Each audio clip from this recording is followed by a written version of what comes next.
caça-níquel do cassino é o exemplo clássico, né? Imagina se eu entrasse num cassino com $100 e tivesse a promessa de que em 1 hora eu sairia com $98. Pô, ninguém ia querer jogar esse jogo, né? Agora, imagina que eu faço isso jogando um caça-níquel durante 1 hora, né? Às vezes a pessoa, pô, legal, foi uma experiência, então, porque eu fiquei simplesmente ali naquela ansiedade, ganhei, perdi, mas no fundo eu entrei com 100 e saí com 98. Mas me diverti no meio do caminho ali, foi divertido, foi uma experiência bacana, né? Exato, e motivado por isso né, o que vem agora? Posso ganhar, não posso ganhar? Perdi, ganhei.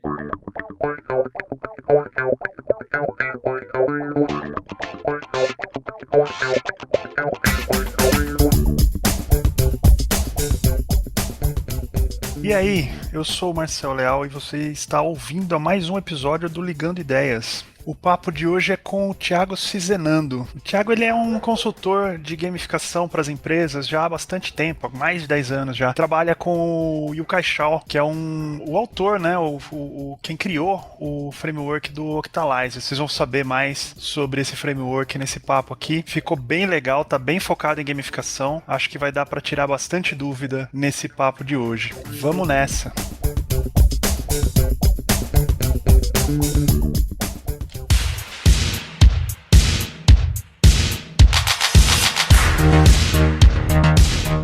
Thiago, obrigado por ter aceito o convite aqui. É sempre legal receber a turma que fala de gamificação. A gente tem assunto que não acaba mais. A ideia é bater um papo não só sobre gamificação também, mas falar um pouco sobre tudo. Mas antes disso, obrigado por ter aceito o convite. É uma alegria para mim. O prazer é todo meu. Eu que agradeço o convite. Sempre bom trocar uma ideia com você, Marcelo.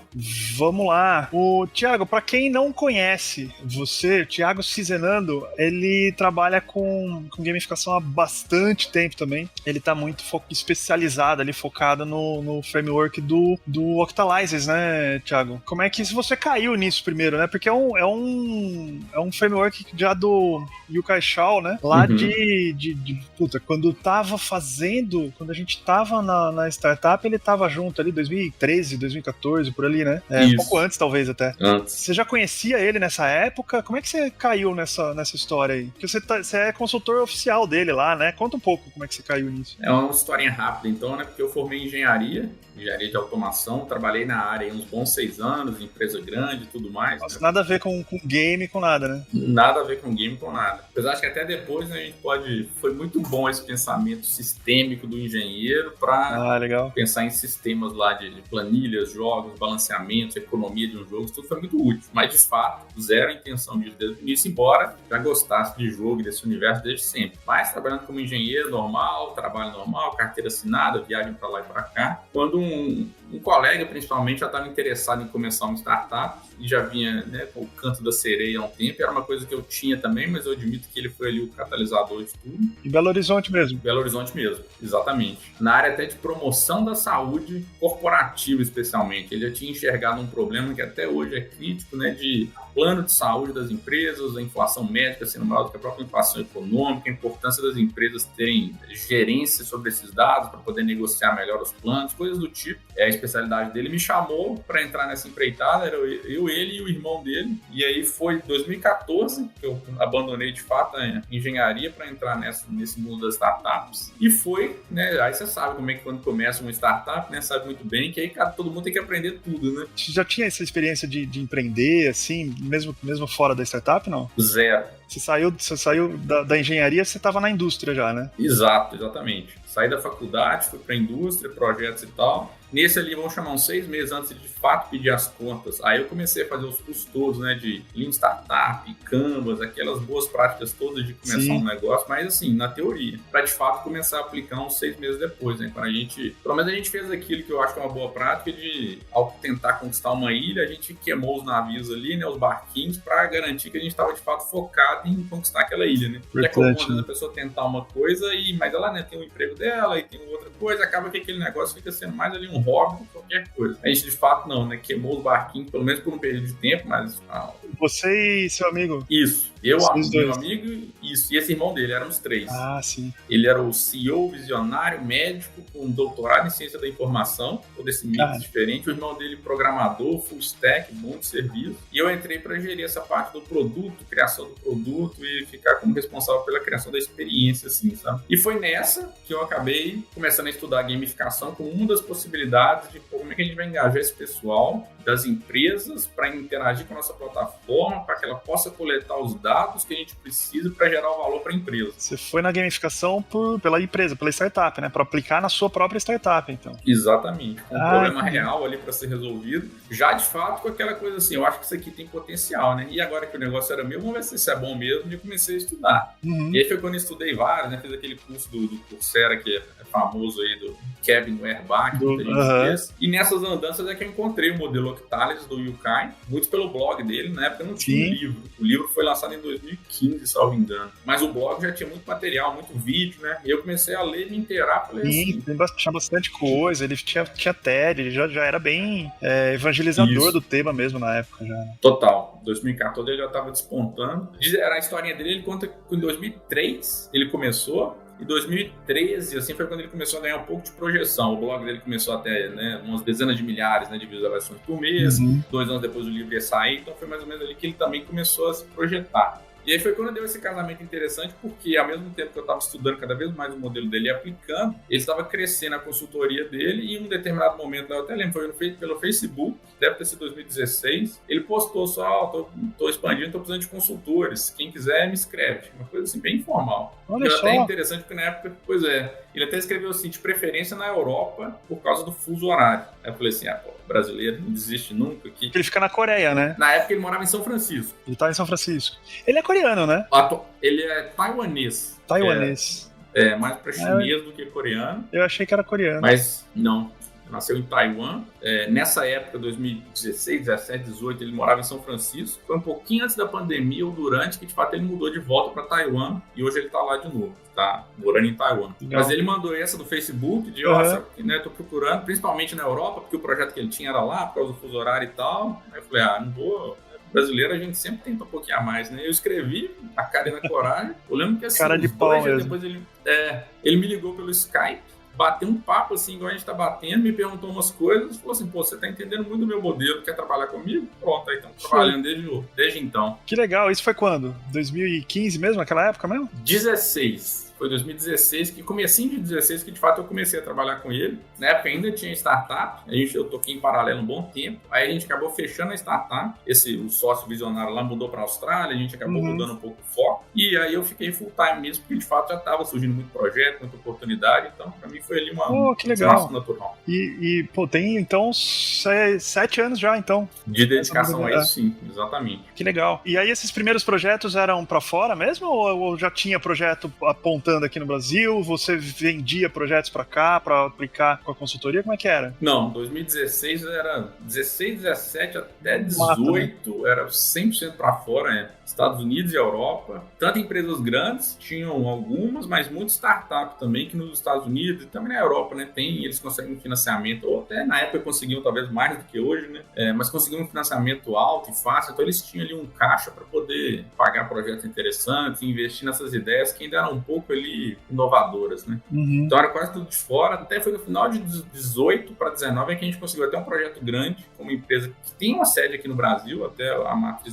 era na Europa. E aí foi quando eu fiz o primeiro projeto para cá, pelo grupo. Que legal. Tem mais consultores no Brasil ou só você? Não, só eu. Até atualmente, em 2019, eu saí do grupo Octalysis para fazer até... Eu vi que estava com muita oportunidade aqui no Brasil, que o grupo Octalysis não conseguia nem atender por diferença de preço, por questão do preço dele ser sempre $1, coisas do tipo. Continuei com o Yukai, né? Tá até hoje com o Octalysis Prime, né, que é aquela plataforma que ele lançou, mais como um produto dele para ensinar gamificação para qualquer um. O método Octalysis para qualquer um modelinho lá de freemium, tem uma assinatura, tem muito conteúdo gratuito. Isso eu continuei, mas como consultor do grupo, eu saí em 2019. Mas não tinha brasileiro na época, até hoje não tem também não. Não tem, Só né? não tem. Tem um colombiano, é o mais próximo aqui de nós. Olha só. Mas não tem porque não tem demanda ou porque não calhou ainda? Bom, você não sabe também, né? Vai saber. Eu lembro que eu participei de muitos processos seletivos lá e nunca chegou um brasileiro que tentou, submeteu. A maioria era Estados Unidos e Europa mesmo.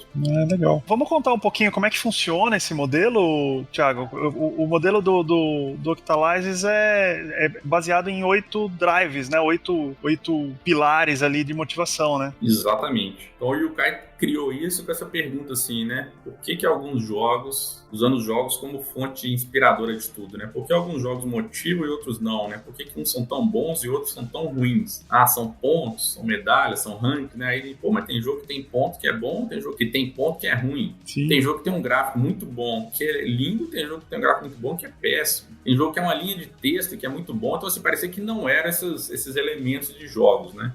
Tipo pontos, medalhas, rankings, gráficos, missões e coisas do tipo. E aí nessa busca, e buscando muito da própria literatura que já tinha na época sobre motivação humana, né, o Self-Determination Theory, coisas do tipo, ele chegou no que seriam assim, as 8 motivações básicas dos seres humanos. Ele ousadamente chamou, né, o modelo Octalysis de tudo que nós fazemos na vida é motivado por uma dessas 8 coisas ou uma combinação delas. Claro que não é exaustivo assim, senão ele teria ganhado uns 3 Nobel pelo menos, né?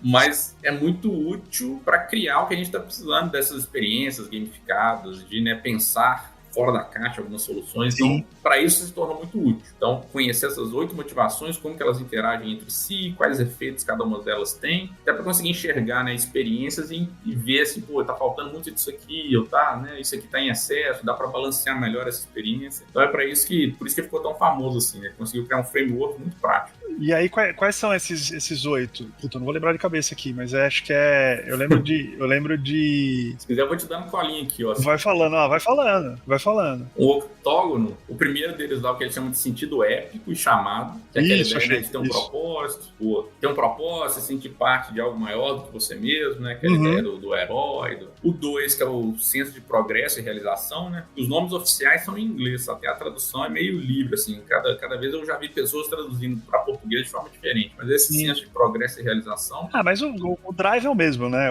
A motivação... O drive é o mesmo, sem dúvida. Esse 2 tem lá no Self-Determination Theory também, que é aquela ideia da maestria, né? De estar claramente caminhando em direção a algo, que é um desses elementos de pontos, mecânicas e ranking encaixam bem.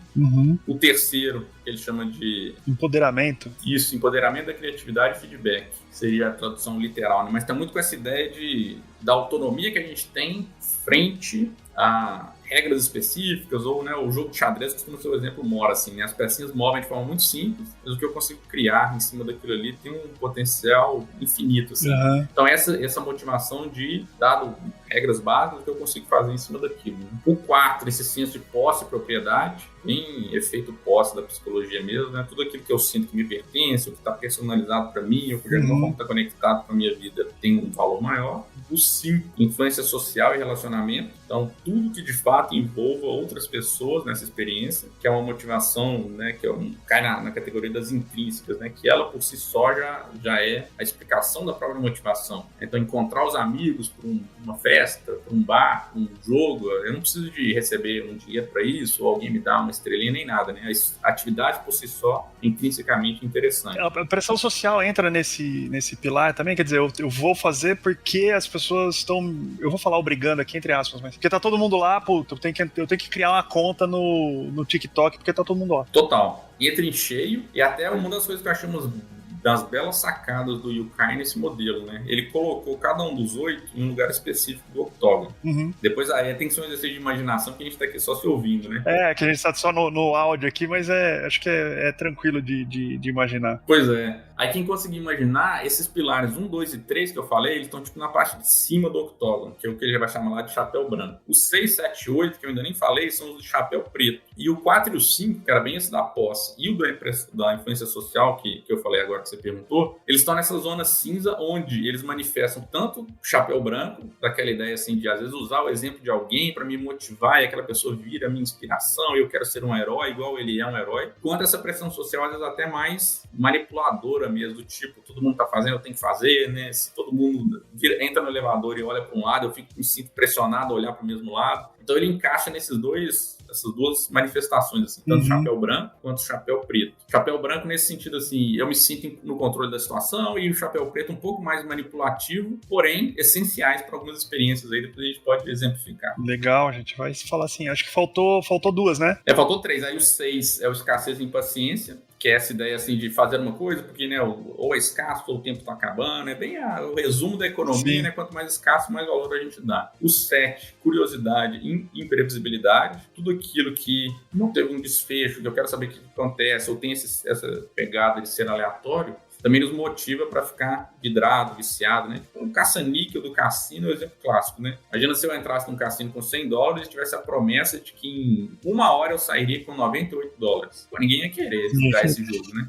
Agora, imagina que eu faço isso jogando um caça-níquel durante 1 hora, né? Às vezes a pessoa, pô, legal, foi uma experiência, então, porque eu fiquei simplesmente ali naquela ansiedade, ganhei, perdi, mas no fundo eu entrei com 100 e saí com 98. Mas me diverti no meio do caminho ali, foi divertido, foi uma experiência bacana, né? Exato. E motivado por isso né, o que vem agora? Posso ganhar, não posso ganhar? Perdi, ganhei. E o último, que é essa que ele chama de aversão à perda, que é tudo que a gente faz de fato para evitar que uma perda aconteça. Né? Tem aquela ideia do sunk cost fallacy mesmo, né? Da gente estar comprometido com uma coisa e faz de tudo para evitar que aquela perda aconteça. Eu lembro de uns estudos falando que até é mais forte a dor da perda do que a satisfação de ganhar, né? Exatamente. Nas finanças eles até mediram, tá? 2-1, geralmente, a proporção da satisfação que se tem ao perder é 2 vezes maior. A tristeza que se tem ao perder, né, é 2 vezes maior do que a satisfação ao ganhar. Exatamente. Como a gente é previsível, né, cara? Exato. A gente é previsível demais. Como é que é o livro do Dan Ariely lá, né? Do previsivelmente irracional, né? A gente é irracional de modo previsível. Né? E é isso aí que... Exato. É isso aí que a gente tá tentando conhecer.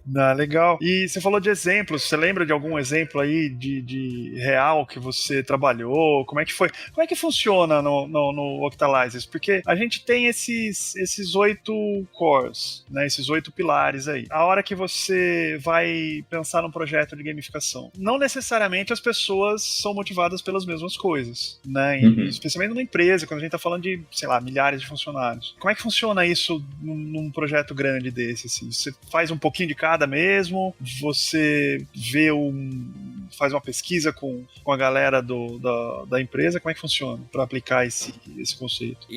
O Octalysis em si, nesse modelinho do octógono, é o que o Yukai chama da gamificação nível 1 dele. Então, tipo assim, é o início. O nível 2 já é justamente tentar fazer, quase que preencher um modelinho desse para cada player type, né, para cada tipo de jogador que está envolvido naquela experiência. Eu ia perguntar se o Yuka Shao, ele tem esses players, você falou de player types, né, esses tipos de jogadores definidos também. Ou ele segue o bar toda a vida, ele segue alguma outra definição? Não, o textbook dele, né, o padrão é o Barton mesmo, aqueles 4 que tem lá, né, do Killer, Socializer, Achiever e Explorer. Mas quando a gente vai de fato fazer um projeto, a pegada dele, porque ele tem o Octalysis, eu vou chamar aqui de uma lente para enxergar as experiências, que é uma coisa até meio estática, assim, né? Mas ele tem, de fato, um método, assim, para cronologicamente começar do início de o que é o problema que eu estou tentando resolver para, de fato, chegar em uma solução que envolva a gamificação. E nesse processo, uma das etapas, de fato, é conhecer os player types. Então, a pegada dele nesse nível 2 é bem entender qual que é o processo,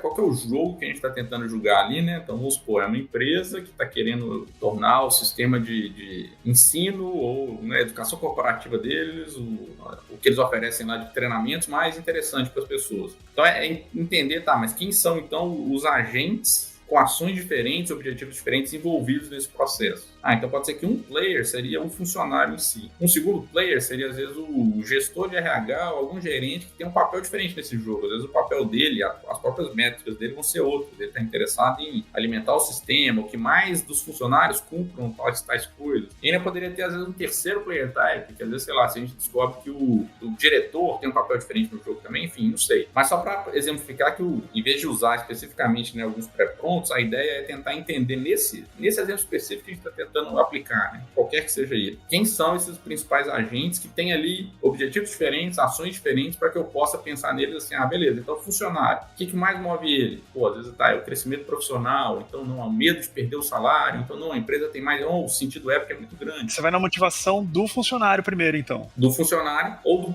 do que quer que a gente identifique como um jogador dessa experiência. Uhum. Então, a ideia é tentar enxergar, de fato, quase como se fosse ali personas, né? Essa ideia da persona do marketing, sim. Da experiência do usuário, para tentar enxergar principalmente nessa foco motivacional, assim, quais são as principais motivações desse grupo nessa experiência específica, para que a gente possa entender até o que vai funcionar melhor, pior, né? O que eu colocaria como parte da experiência ou não. Uhum. Então tem esse estudo de fato de quais são os jogadores envolvidos em cada experiência. E aí, depois que você identifica, então, esses perfis e o que cada pessoa quer ali dentro do seu objetivo pessoal mesmo, né? Como indivíduo, você tem briga com a gestão depois? Porque eles vão olhar pra empresa, né? Qual é a métrica que eu quero mudar? Porque no fim do dia a gente tá falando de negócio ali, preciso melhorar alguma métrica. Aonde que casa uma coisa com a outra ali? Em que momento que você olha e fala, putz, o que seus jogadores querem, né? Vou colocar entre aspas aqui, mas os seus jogadores querem não é exatamente o que a empresa tá querendo aqui, ou o que a gestão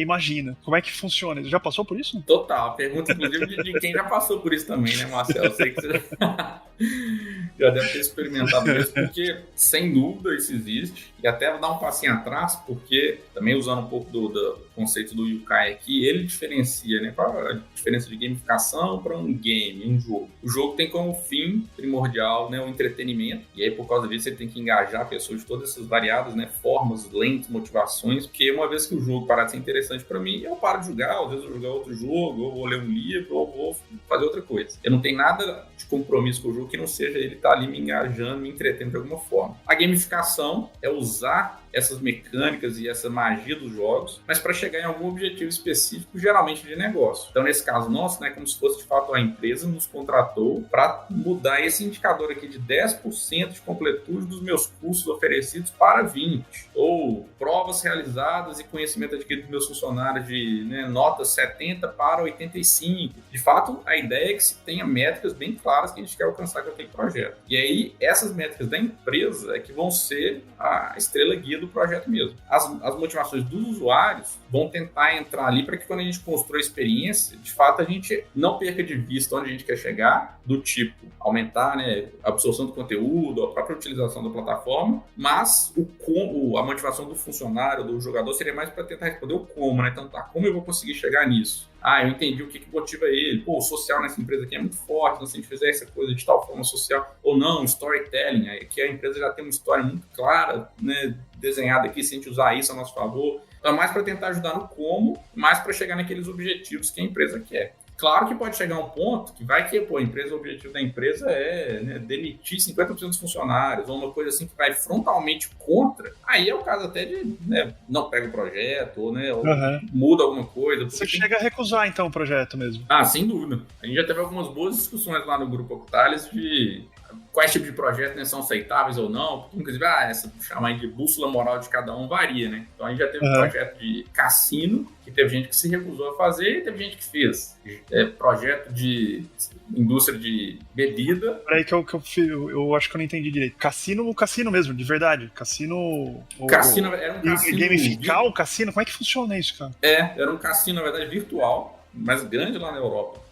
Ele não tinha cassino físico, não, mas aquele até hoje em dia ficou bem mais popular com essas casas de aposta, né? Sim. Mas a ideia era criar mecanismos ali de ganhos e perdas e quase um sistema de fidelidade, né? E tinha até um próprio storytelling que eles criaram, assim, dos personagens do cassino, mas para que toda a experiência de ficar jogando os jogos do cassino fosse mais viciante do que simplesmente os jogos. Caramba, mais ainda? Mais ainda. É tipo, não sei, né, uns jogos de hoje, um FIFA 2023 da vida, né, o joguinho de futebol. Sim. Que na minha época era só o jogo, né, você ligava, o jogador tava lá, você chutava e pronto. Hoje tem, né, uma camada de gamificação em cima disso, né, tem razão, cartas raras, as cartas que você troca. Então era um pouco disso, assim, de fato. É meio que acrescentar uma camada de gamificação numa coisa que talvez já tinha muito de jogo, mas nessa pegada, assim, aí é de cada um, né? Aí uma indústria de bebidas, tá? Mais gente não quis, mas aí vai, de fato, acho que negar o projeto faz parte aí da vida do consultor, sem dúvida. Né?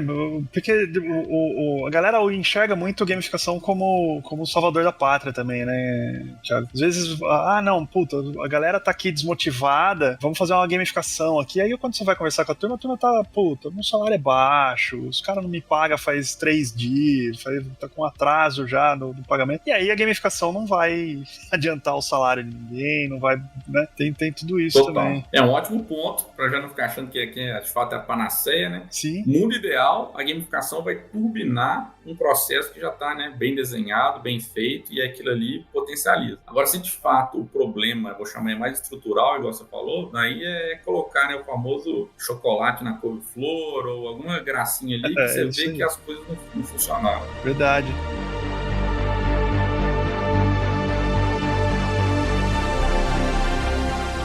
A gente estava falando de métrica aqui e tem dados são importantes, então, né? Assim, a gente consegue, só no digital a gente consegue pegar esses dados ou casar esses dados com as métricas de negócio, ali, com os objetivos de negócio, ou, sei lá, você tem outros tipos de gamificação. A consultoria aí da Octalysis faz outro tipo de gamificação que não digital, assim? Ou somente coisa digital que aparece aí de projeto? Faz, porque de fato o método, a ideia é que ele seja bem amplo, assim, né, tudo que envolva seres humanos e motivação deveria ser aplicável. Mas, assim, é de 9,5% para 95% dos projetos são app, site, mundo digital, e são poucos que de fato surgiram que era coisa... Eu lembro de um que eu participei, que foi muito legal, né, chamou Food Heroes, que era o governo chinês nos contratou para criar um jogo de cartas para crianças ali de 5 a 7 anos da China para aprender a se alimentar melhor. Que legal. Então os Food Heroes eram os personagens que aí tinha que criar umas historinhas e o próprio jogo em si, né, quando você pegava a carta de uma interação das cartas, criava também um jogo que era interessante para a idade, né? Uhum. Então foi assim, um dos poucos full analógico, né, mas de fato a imensa maioria são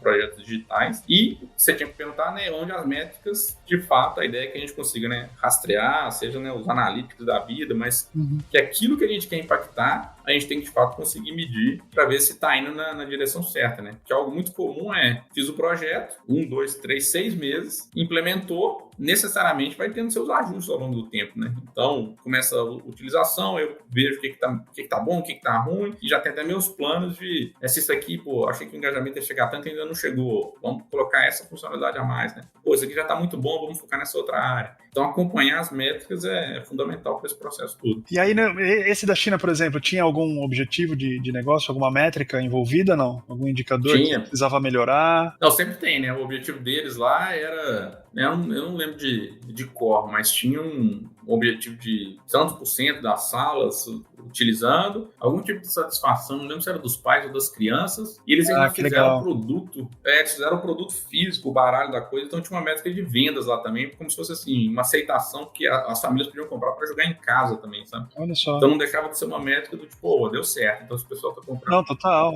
legal. É bom a gente falar disso, porque assim, às vezes parece que, eu vou fazer um treinamento presencial ali e tal, e depois não tem como medir. Não, tem como medir. A gente consegue ver o impacto disso em outras áreas e ao longo do tempo também, né? Sem dúvida. Porque isso aí eu acho que o que diferencia, né, até já tendo deparado com muitas empresas, eu acho que a mentalidade mudou muito, melhorou nos últimos anos. Mas tem aquela pegada de que a gamificação ocos pocos, só firula, purina, aquilo ali, tudo subjetivo demais. Então, quando alguém consegue, né, chegar com números, métodos, você chega para um financeiro e, né, entrega aqui, tá aqui, seu custo reduziu de 50%, sua conversão melhorou em 2 vezes. Acabou, né? Você pode chamar do que for. Se a coisa está funcionando, você conversa com todas as áreas de uma empresa, consegue a verba que for, é isso que fortalece a área, inclusive. Né? Que legal. Você lembra de algum exemplo que, deu tudo errado, cara? Putz, pode contar? E o cara não sabe português, né, e não vai ficar sabendo. Não vai escutar, não. Apesar que com inteligência artificial hoje dá pra traduzir, né, cara? Você vem ali, a galera traduz tudo hoje. E o Caio gosta muito de você, que fique registrado para a eternidade. Não, eu tô brincando. Até que esse ele nem estava envolvido diretamente, porque alguns eles se envolvem e outros não. Isso é uma curiosidade também. Ele não se envolve, você acabou de responder, mas ele sabe de todos os projetos que estão rolando dentro das consultorias todas, no mundo inteiro? Sabe, porque na verdade o grupo, né, o Grupo Octanes, hoje, se não me engano, deve ter umas 12 pessoas.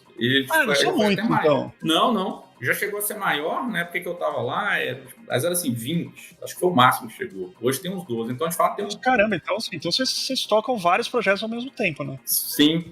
E aí tem uma reunião semanal onde todo mundo apresenta todos os projetos, onde o Caio tá ciente de todos. Ah, legal. Só que ele não participa ativamente de todos, né? Como a equipe de criação, o cara que faz a reunião, nem daria tempo, né? Nem daria. Mas ele tá ciente de todos. E aí você perguntou, né, de um fracasso, foi até. Esse me marcou, porque foi até um dos motivos que eu saí do Grupo Octanes, né? Não só para aproveitar as oportunidades do Brasil, mas porque eu comecei a ver algumas limitações lá, especialmente de pesquisa com o usuário, triagem dos grupos certos, de pegar muito mais feedback ali ao vivo dos usuários do que uma abordagem que era muito deles de muito top-down, assim, do tipo, eu já conheço as motivações, alguém me falou aqui quem são as personas, eu vou criar a experiência com base nisso. Mas tinha pouco contato ali com o campo, assim, sabe? Então eu lembro de um específico, né, não vou citar a empresa que foi não, mas que o público-alvo era bem assim, eram mulheres casadas que tinham até um segundo tipo de renda com esse produto que elas vendiam, e que aí uma parte da nossa empresa lá, ouvindo isso, conhecendo motivações, criaram toda uma história com um personagem que era um bichinho que tinha que ser cuidado, uma coisa assim, que quando foi apresentado,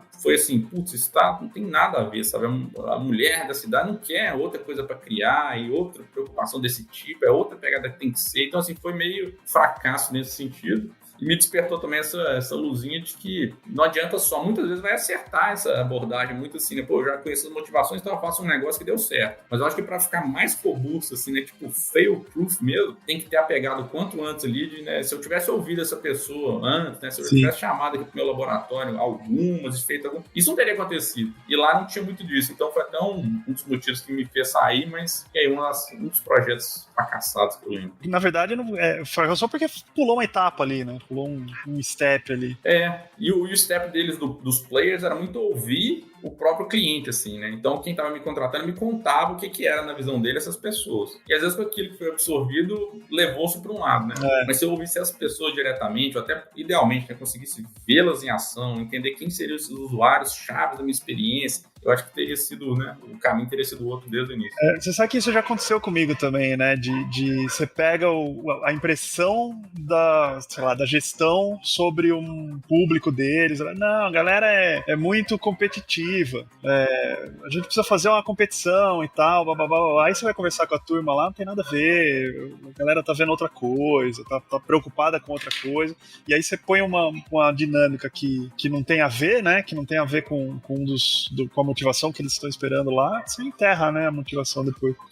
É ruim essa história de enterrar a motivação. Como é que você recupera uma pessoa quando ela tá desmotivada, assim? Ou não tem recuperação? Sem dúvida é mais difícil, né? Eu acho que um risco que a gente corre é aquele famoso over-justification effect, né? Que a pessoa, às vezes, tinha uma motivação, a famosa motivação intrínseca, né? O experimento lá das crianças que desenhavam por motivação própria. Os experimentadores começaram a pagar um dinheirinho para cada dinheiro que as crianças, para cada desenho que as crianças faziam, e depois que eles tiraram o incentivo do dinheiro, né? Tipo assim, não, beleza, agora você não recebe mais nada, pode continuar desenhando. Eles diminuíram a quantidade de desenhos e o próprio interesse por desenhar, né? Então aquela história, a criança já desenhava naturalmente, aí eu coloquei um incentivo extrínseco na história, que é o dinheiro, e quando eu tirei, a motivação caiu abaixo do que era antes de eu começar a minha intervenção, né? Então acho que esse é um dos primeiros riscos que a gente tem que, assim, será que eu não estou atrapalhando uma coisa que depois, sei lá, depois que meus incentivos saem? Já tá funcionando, né? Exato. Ou eu vou piorar no longo prazo, né? Então esse é que é mais assim, atenção para não piorar algo que às vezes já tá ali minimamente funcionando. Esse pode ser um motivo de recusar um projeto, Thiago? Sei lá, você entra, analisa, fala, pô, tá tudo funcionando aqui, se eu colocar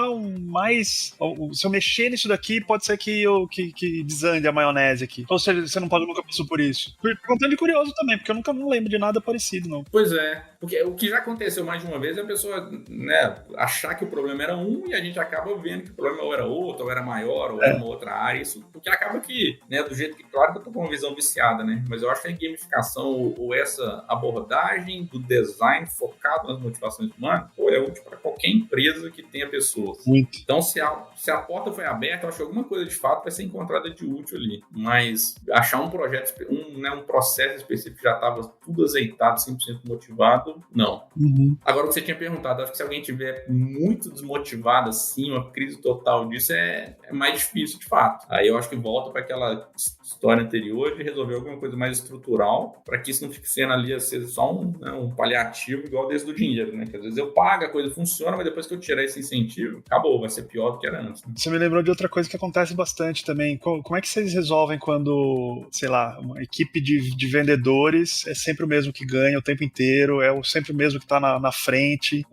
Isso é bom, isso é ruim pro resto da equipe? Como é que funciona isso na visão aí dentro do Octalyze? O processo de vendas é um que costuma ter muita demanda por gamificação, né? Porque é quase que, por si só, o processo já é estruturado como um jogo competitivo, onde, né, tem os vencedores, tem os perdedores. As próprias pessoas já meio que aceitam esse modus operandi, né? O ranking faz todo sentido, né? A pessoa quer ver ali, né, quem mais vendeu, quem menos vendeu. Às vezes a própria bônus está associada a isso. Mas eu acho que depende muito da própria história do anterior, o que a empresa quer como métrica, né? Se para ela tá ok que o vencedor vença sempre, desde que venda cada vez mais, às vezes a gente pode criar só uma potencialização daquilo que já está ali, daquele sistema que já existe. Agora, às vezes a motivação, a empresa contratou muito pelo contrário, tipo assim, pô, o Marcel vende demais, já não vende nada, né? A gente até aceitaria que o Marcel vendesse um pouco menos, mas desde que as vendas do Thiago aumentassem tanto, assim, eu quero equilíbrio. Isso mudaria todo o nosso próprio design da experiência, assim, né? Então, pô, vou começar a usar essas várias catch-up mechanics que tem, né? Igual corrida de carro, o carro que tá por Super Mario Kart, né? Sim. O kart que tá por último começa a pegar os melhores boosters, as melhores coisas para dar aquela corridinha no fim, né? Então, eu acho que depende muito da métrica, o que a empresa quer, e aí a gente cria as mecânicas e a experiência correspondente. Né? Dá para criar muita forma de quem tá por atrás ganha algum tipo de benefício e vai tentando incentivar. Vai da empresa, então, né? Exato. O que a empresa quer alcançar. Putz, legal. Thiago, deixa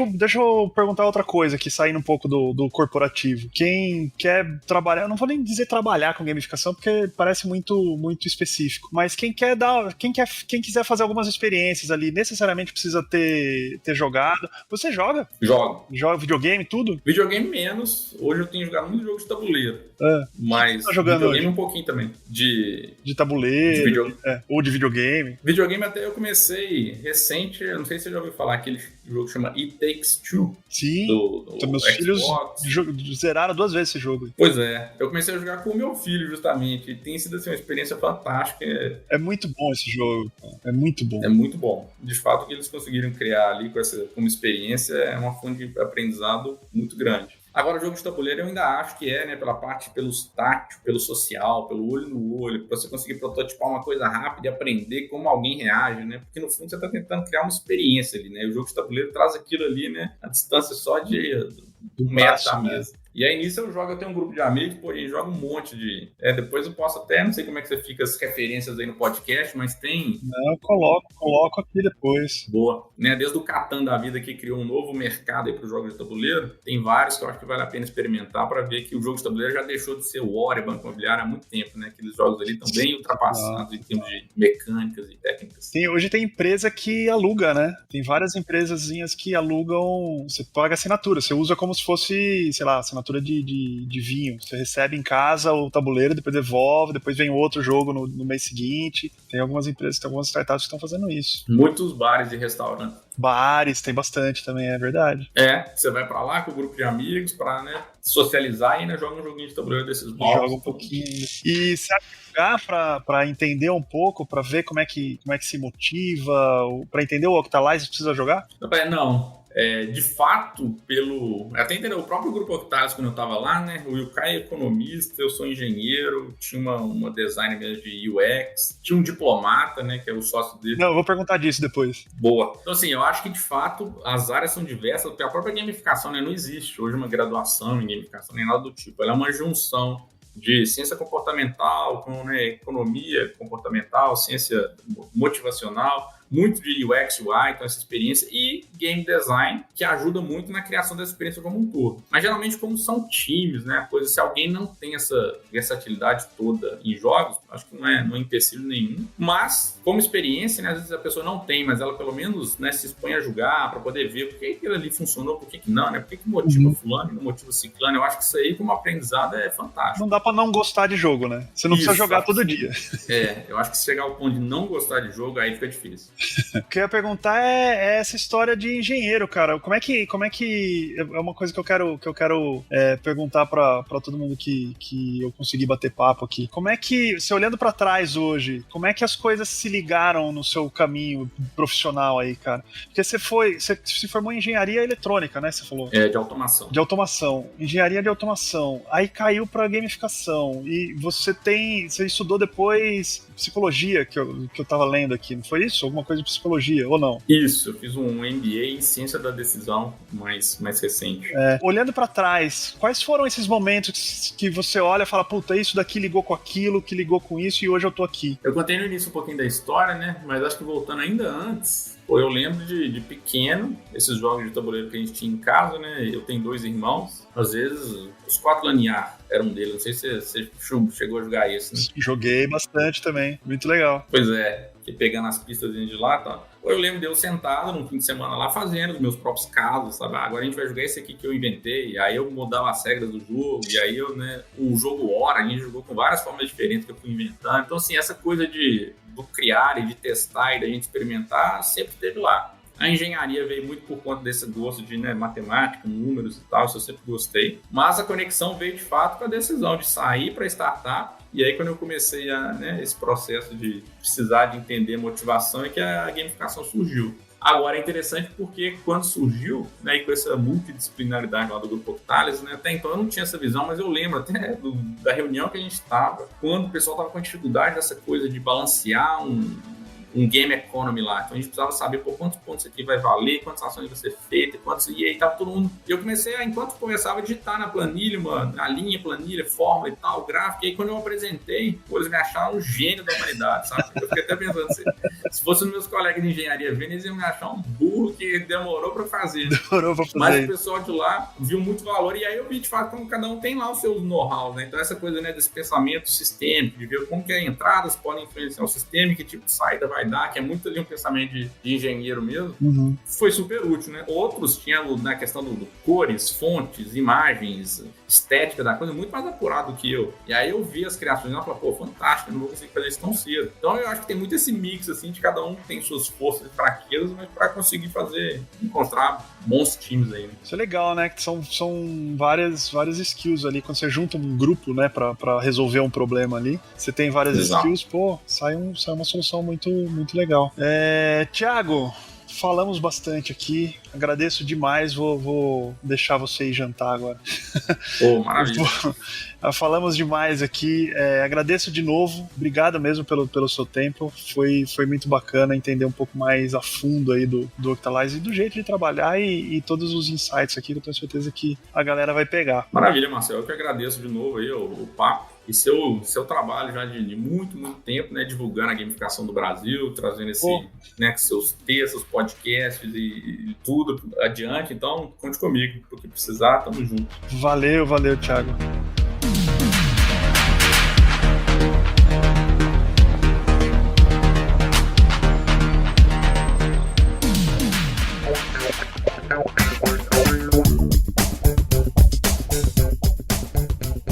É isso, meus amigos e minhas amigas. Espero que vocês tenham gostado. Papo bem focado em gamificação, né? Contando um pouco da experiência do Thiago. Eu acho que deu pra tirar bastante dúvida a respeito dessa estratégia aí. Se você curtiu, como sempre, né? Se você curtiu, manda aí pros seus amigos, pro grupo da família. Me ajuda a espalhar a palavra aí. Comenta aí nas redes sociais. Vamos fazer um barulho, tá bom? E espero vocês no próximo episódio. Um beijo pra vocês e até a próxima.